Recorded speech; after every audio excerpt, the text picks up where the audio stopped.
Hai guys, welcome back my YouTube channel bersama aku Vika Amalia. Assalamualaikum warahmatullahi wabarakatuh. Salam sejahtera untuk kita semua. Perkenalkan, nama saya Vika Amalia. Saya mahasiswa Pascasarjana Institut Agama Islam Al-Falah As-Sunniyah Jember, jurusan BKPI Fakultas Tarbiyah tahun 2021. Pendidikan dan ilmu bukan hanya tentang persoalan ke sekolah ataupun ke kampus lalu mendapatkan ijazah, tetapi pendidikan dan ilmu bisa kita dapatkan di mana saja dalam kehidupan ini. Seperti pada zaman sekarang ini, pendidikan dan ilmu mudah sekali kita dapatkan dalam kehidupan sehari-hari. Untuk mendapatkan ilmu-ilmu yang bermanfaat bagi kita semua. Baik, pada kesempatan ini saya sebagai host, kami akan mendiskusikan tentang perkembangan dan metode dakwah di Indonesia. Di sini saya tidak sendiri, saya ditemani oleh teman saya, ada Mbak Intan Faradina. Bagaimana kabar Anda pada kesempatan ini, Mbak Intan? Pada kesempatan kali ini, alhamdulillah, kabar saya baik, sehat walafiat. Ya, alhamdulillah ya tentunya. Saya akan mengajak Mbak Intan untuk mendiskusikan tentang perkembangan dan metode dakwah di Indonesia. Ya, saya akan menjelaskan pendapat-pendapat saya tentang perkembangan pesantren. Dan sedikit banyaknya saya akan bertanya mengenai perkembangan pesantren di Indonesia nanti ke Mbak Intan ya. Baik, saya mungkin bisa menjawab pertanyaan yang Mbak Vika sampaikan. Iya, baik.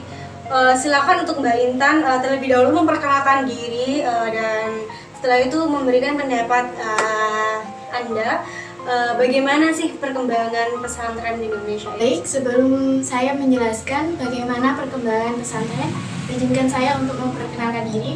Perkenalkan, nama saya Intan Faradina Hamdah Fadila, bisa dipanggil Intan atau Mbak Intan, terserah siapapun bisa. Di sini saya juga mahasiswa Institut Agama Islam Al-Falah Jember tahun 2021, jurusan Bimbingan Konseling Pendidikan Islam, Fakultas Tarbiyah. Tentu ciri khas dari Indonesia adalah pesantren. Di sini saya akan menjelaskan terlebih dahulu apa pesantren itu. Pesantren adalah di mana tempat seorang santri untuk mencari ilmu agama yang di dalamnya itu terdapat guru yang diberi nama kiai atau ustadzah, ustadz, dan di mana santri itu tinggal dan menginap di tempat itu, sehingga nama itu disebut pondok. Sehingga kita sering memanggilnya pondok pesantren. Dilihat dari aspek sejarah dan perkembangan pesantren, dan yang kedua dilihat dari aspek fungsi dan peranannya. Yang pertama, saya akan membahas dilihat dari aspek sejarah dan perkembangannya. Sejarah pesantren itu diawali oleh Wali Songo yang membawa agama Islam ke Indonesia. Di dalam Wali Songo membawa agama Islam ke Indonesia, terdapat agama Hindu-Buddha juga yang memiliki hampir sama seperti pondok pesantren. Yang di dalam pondok tersebut, di dalam Hindu-Buddha disebut cantri, dan di dalam pondok pesantren disebut santri. Setelah kita memahami bagaimana sejarah pesantren, saya akan membahas perkembangan pesantren. Pesantren itu diawali dengan santri dusun untuk mengaji ke pondok, tapi dia tidak menginap di pondok tersebut, tapi hanya dusun. Lama-kelamaan pondok itu tidak menerima santrinya, tapi untuk menginap. Tidak menerima dusun, tapi untuk menginap. Lalu, awalnya pondok itu isinya cuma dicampur laki-laki dan perempuan. Tidak terpisah seperti yang sekarang ini ya. Sehingga seiringnya zaman, pondok pesantren itu terpisah antara laki-laki dan perempuan. Iya. Dengan seiringnya zaman, perkembangan pondok pesantren itu memiliki perkembangan yang sangat pesat. Yang awalnya pondok pesantren itu mempelajari ilmu-ilmu agama saja, tapi sekarang pondok pesantren itu mempelajari ilmu-ilmu umum juga, seperti biologi, fisika, kimia, matematika.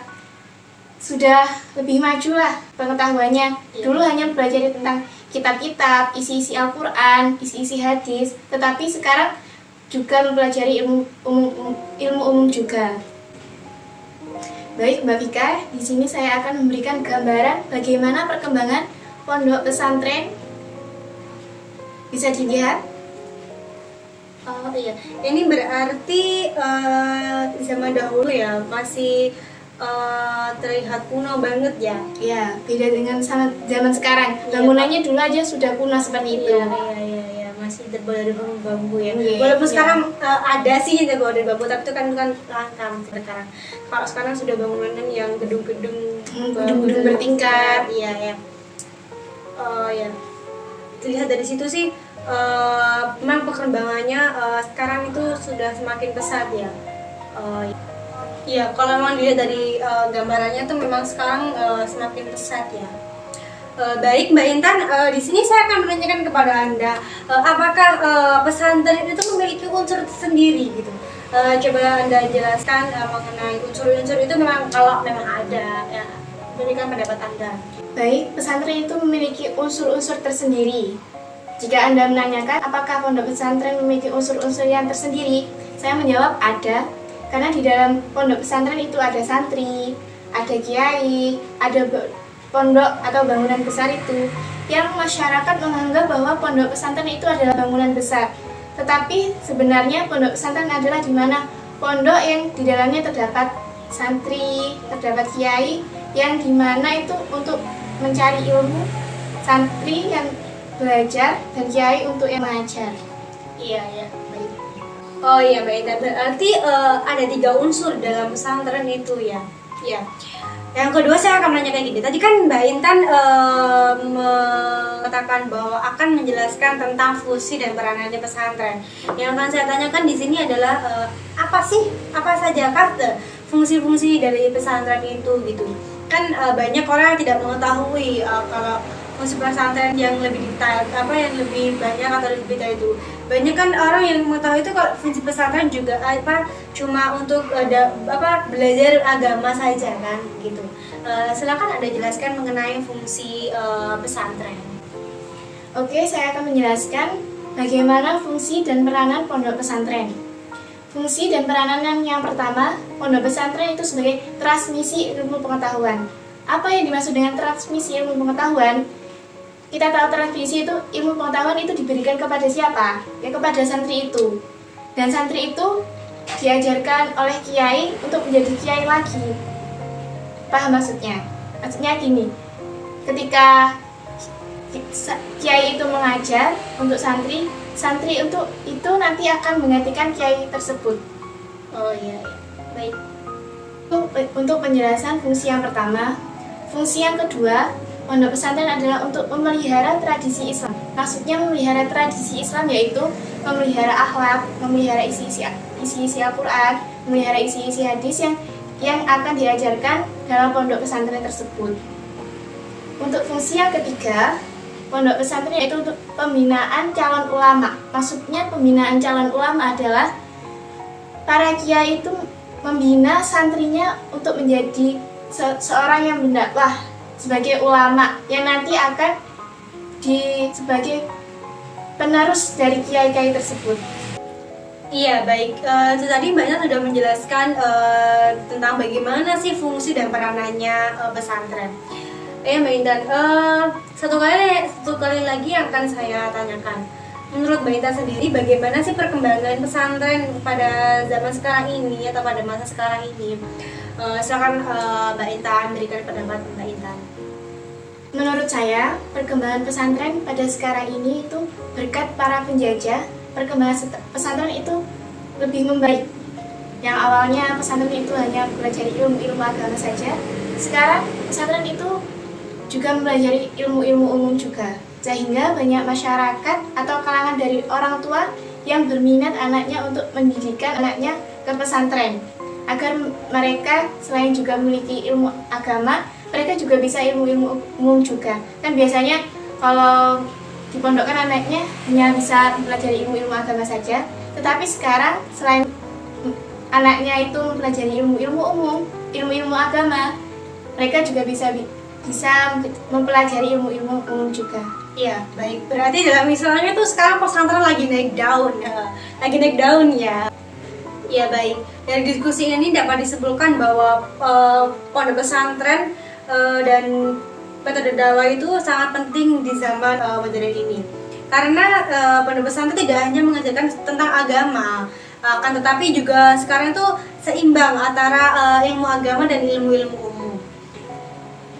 Sehingga banyak kalangan masyarakat atau orang tua itu yang berminat untuk mendidikan anaknya itu di pesantren karena ingin keseimbangan antara ilmu agama dan ilmu-ilmu umum untuk kecerdasan anaknya itu. Alhamdulillah selesai juga acara diskusi pada kesempatan ini dan semoga apa yang kita sampaikan bisa menambahkan wawasan untuk kita semua. Kita bisa belajar bersama-sama dan sama-sama saling belajar tentang pesantren. Saya di sini sebagai host Dan saya di sini sebagai narasumber. Mohon maaf jika ada kekurangan dan salah kata. Jangan lupa untuk like, comment, and subscribe. Wassalamualaikum warahmatullahi wabarakatuh.